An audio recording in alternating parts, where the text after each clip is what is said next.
ही आपल्या मनात ठासून भरलेली आहे. आणि असा त्यांच्या जीवनातील एक प्रसंग मला तुम्हाला सांगावासा वाटतो. छत्रपती शिवाजी महाराज यांच्या कर्नाटकाच्या मोहिमेतून भारतात परत असताना तिथे बेलवडी नावाचं एक छोटंसं गाव होतं. त्या गावामध्ये मल्लम्मा देसाई ही एक ठाणेदार एका छोट्याशा किल्ल्यामध्ये राहत होती.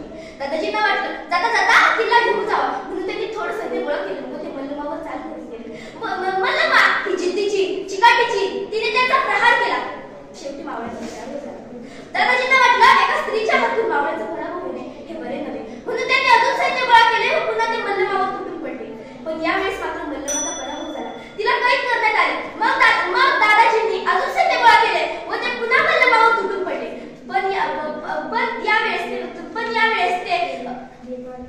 यावेळेस मल्लम्माचा पराभव झाला. नंतर तिला कैद करण्यात आले. कैद करत असताना मल्लम्मा आत गेली व तिच्या ताऱ्या बाळाला घेऊन आली व तिला शिवाजी महाराजांसमोर आणण्यात आले.